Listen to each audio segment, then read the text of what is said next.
मुद्दे की बात आम आदमी खास बात व्यक्ति विशेष कार्यक्रम में आज है हमारे बीच अभिमन्यु भाई।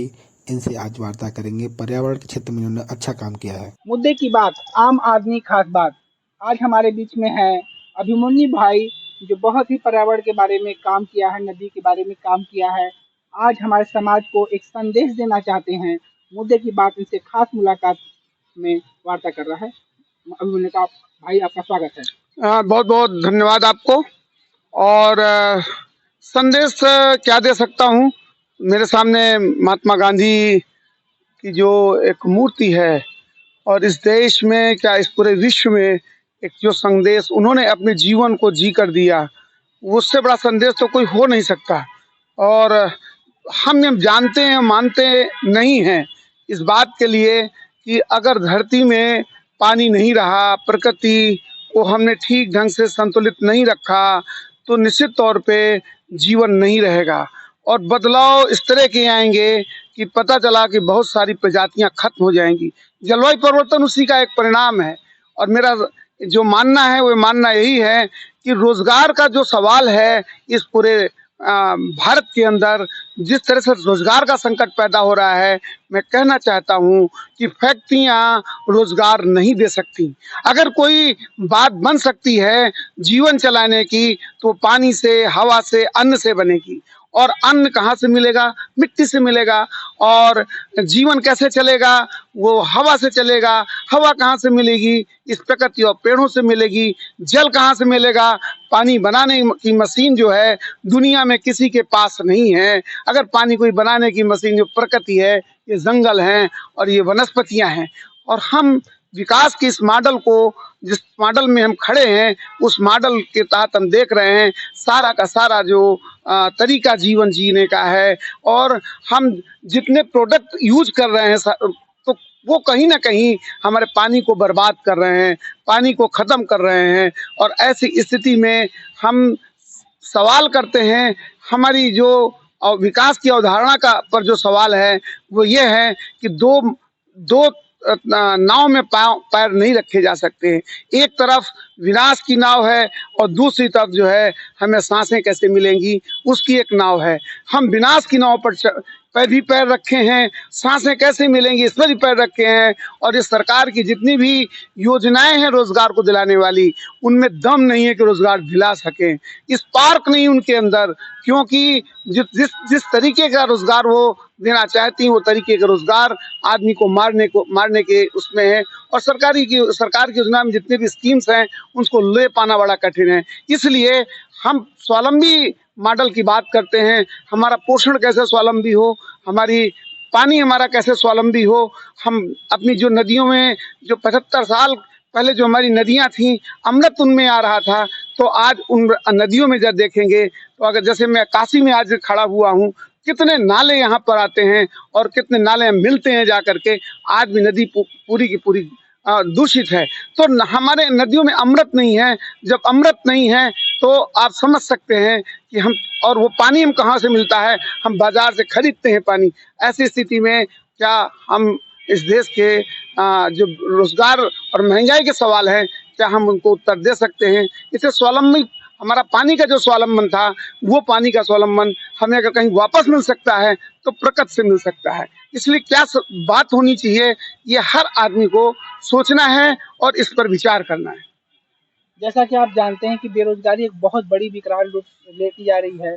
इस ऐसे में युवाओं को हर के पास खेती होना संभव नहीं है, तो उनके लिए क्या उपाय किया जा सकता है? देखिए, सवाल ये है कि जिनके पास पहले भी पास खेती नहीं थी और जिनके पास संसाधन नहीं थे तो मिलजुल करके काम करते थे। आज भी हमको मिलजुल करके काम करना पड़ेगा। जो ऑन फॉर्म है, ऑफ फॉर्म है, अगर हम कहेंगे कि इनके पास खेती है, जिनके पास खेती नहीं है, लेकिन दोनों को मिलना पड़ेगा। बिना मिले काम हो नहीं सकता है। तो हम नेचर से संबंधित जो भी काम करेंगे, इतना हमारे पास संसाधन नेचर का है, निश्चित तौर पे हम एक दूसरे के साथ सपोर्ट करके जीवन को आगे बढ़ा सकते हैं। लेकिन हमें फिर सामूहिक जीवन जीने की आदत आनी पड़ेगी। इस समय क्या स्थिति है कि हम एकाकी जीवन जी रहे हैं, और जो एकाकी जीवन है वो बहुत खतरनाक है। परिवार टूट रहे हैं, लोग टूट रहे हैं, समुदाय की जो प्रतिरोधक क्षमता थी वो खत्म हो रही है। परिवारों की जो प्रतिरोधक क्षमता थी, कितने भी डिजास्टर आते थे वो आपस में परिवार झेल ले जाते थे, समाज में आता था, समाज झेल जाता है। आज आपदाओं को सहने की ताकत नहीं है और सरकारों ने भी कह रखा है कि कोई भी आपदा आइए 100 नंबर या 112 नंबर दबाइए। इसी में लोग इंतजार करते हैं, तब तक आदमी कोलैप्स कर जाता है या दिक्कतें वहां बढ़ जाती हैं। तो मिल करके जो सामूहिक जीवन जीने की ताकत थी, आप देखिए चींटियों में, देखिए बंदरों में, देखिए प्रकृति के अंदर देखिए, हम प्रकृति से तो सीखते हैं किस तरह से वो जीवन को जी ले जाते हैं, कौन सा उनके पास वो है, तो उनके पास कौन सी लैंड है, उनके पास कौन सा उनके नाम संपत्ति है। सवाल है कि क्या हम सामूहिक जीवन जीने के लिए तैयार हैं। और ऐसा वातावरण फिर से मुझे लगता है कि सरकारों को पुनर्जीवित करना पड़ेगा उसको, कि हम फिर से समूह में रहने को तैयार हो जाएं।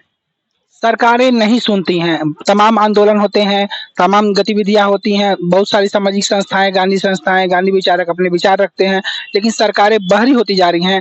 इस संबंध में क्या अपनाया जा सकता है? सवाल है कि सरकार है कौन। सरकार तो जिस मूर्ति के सामने हम खड़े हैं, हिंद स्वराज में भी यही बात लिखी हुई है। और ये बात ये है कि आज़ादी हमने किस लिए प्राप्त की थी। आज़ादी का मकसद तो यही था ना कि हम स्वराज प्राप्त करेंगे। स्वराज हम प्राप्त कहाँ कर पाए। और by the people for the people of the people जो संविधान में लिखा है, उसमें अगर हम बात करें तो संविधान में हम लोग नौकर चुनते हैं। नौकर, जो जनता नौकर चुनती है, वो जनता आज की तारीख में वो नौकरी करती है लोगों की, वो इसलिए कि वो अज्ञान है, निरक्षर है, या अपने वोट के महत्व को नहीं समझती है। हम नागरिक होने का जो दायित्व है हम जानते नहीं, और नागरिक होने की बात हम समझते नहीं, और नागरिकता को हम बात करते हैं। सवाल है कि सरकार तब जागेगी जब हम सारे लोग मिलकर जागेंगे, तब बात बनेगी, और इसके लिए सबको मिलकर तैयार होना पड़ेगा। यह बताइए कि आज का जो युवा है, आज इन मूल्यों को महत्व नहीं देता है, जो कि बहुत वैधानिक भी है और जरूरी भी है। ऐसे में युवा दिग्भ्रमित है, तो युवाओं को क्या कर सकते हैं, क्योंकि हर युवा सरकारी नौकरी उसको मिल नहीं सकती। तो ऐसे में युवाओं के लिए आपका विशेष संदेश क्या है? मैं युवाओं से यही कहूंगा कि युवा, जितने भी युवा हैं, सबसे पहले वो मित्रता को जाने, मित्रता को समझे, मित्र की ताकत को महसूस करें। दूसरी चीज, सामूहिक रहने की ताकत उनके अंदर आए। तीसरी चीज, सही क्या है गलत क्या है इसका विश्लेषण करने की, उनको अध्ययन करने की उनकी समझ विकसित होनी चाहिए, और मिल करके बात करें। और सबसे बड़ी बात है कि हम आपदाओं से कैसे निपटेंगे, वो युवाओं को तकनीक सीखनी पड़ी। क्योंकि हम ये देख रहे हैं कि युवा जो हैं वो जो मैं अपने बुंदेलखंड की बात करूं तो वहाँ देख रहा हूं कि 90-70-80% गाँव के युवा जो हैं वो किशोर भी हैं, बच्चे भी हैं, वो नशे का शिकार हैं। और जब नशे का शिकार हैं तो उनकी जो सोचने समझने की शक्ति है पूरी खत्म हो जाती है। तो ये जो नशा है, इस नशे ने युवाओं की जो क्षमता है या ताकत है सोचने की खत्म कर दी। ये पराधीन दूसरे की सोच पर चल रहे हैं। ये कहने व्हाट्सएप यूनिवर्सिटियां जो बात कर रही हैं उनको ये सोचते रहते हैं, अध्ययन समाप्त हो चुका है। तो मैं कहूँगा सबसे पहले वो स्टडी को करें, पूरे समग्रता को सोचें। जब हम यूरोप की बात करते हैं, यूरोप क्यों बहुत ताकतवर है, क्योंकि वहाँ हर बच्चा पूरी समग्रता के साथ से पढ़ता है, समझता है और प्रैक्टिकल लाइफ का जीवन जीता है। तो यहाँ का जो युवा है उसका कोई प्रैक्टिकल तो है ही नहीं, किसी ने कोई संदेश दे दिया, भीड़ की तरह भागता है वो। तो वो जो स्थितियां हैं वो निश्चित तौर पे हम अकेले युवा को ही नहीं, परिस्थितियां तो सबने मिलकर पैदा की है 70 साल में। इसलिए आज ये बच्चे भी हमारे भ्रमित हैं, कोई उनको काउंसलिंग नहीं है, कोई उनको काउंसलर नहीं है, शिक्षक नहीं है। सारे जगहों पर एक आपदा है कि एक अच्छा विचार, अच्छे लोग, विचारिक लोग और अच्छे बताने वाले लोग वो मिल नहीं रहे हैं। जैसा कि आप जानते हैं कि इस समय आधुनिक युग चल रहा है, और ऐसे में गांधी का मार्ग या गांधी की जो विचारधारा है वो कितना प्रभावी है? गांधी के अलावा कोई विचार प्रभावी नहीं है। अभी हमारे चित्रकूट जनपद में एक उद्योगपति आए हैं, और वहाँ के प्रशासन ने कहा है कि 500 करोड़ रुपए में कुछ उद्योग लगाएंगे और कुल 12 से 50 लोगों को रोजगार देंगे। अब बताइए 500 करोड़ रुपए खर्चा होगा कुल 12 से 50 आदमी को। मैं डायरेक्ट होता है, इनडायरेक्ट हो सकता है, 1-2 हजार और जोड़ लीजिए। सवाल है कि जितने बेरोजगार घूम रहे हैं उनके लिए आप क्या काम करेंगे। तीसरी चीज, फैक्ट्रियों में क्या है, जो सरकारें कहती हैं फैक्ट्री से हम रोजगार दे देंगे, तो मुझे नहीं लगता है। सारी फैक्ट्रियां मशीन पर चलती हैं, और पूंजीवाद जो है, पूंजीवाद जिस तरीके से बात कर रहा है वो कम से कम उसका खर्चा हो, अधिक से अधिक कमाई करे, तो वो मशीन ही है और सब जगह मशीन इन्वॉल्व हो गई है। आदमी को काम नहीं मिल रहा है, ये बड़े साफ दिखाई दे रहा है। गांधी के अलावा दूसरा कोई विकल्प ही नहीं है और वो है कि हमें अपनी जमीन को फिर से टटोलना पड़ेगा, बीजों में फिर से ताकत लानी पड़ेगी और आदमी को फिर से पुनर्जीवित करना पड़ेगा। बहुत बहुत धन्यवाद, आप हमारे साथ मुद्दे की बात के साथ जुड़े और आशा है कि युवाओं को भी आपके विचार अच्छे लगेंगे और गांधी का मार्ग वो चुनेंगे। धन्यवाद। बहुत बहुत धन्यवाद।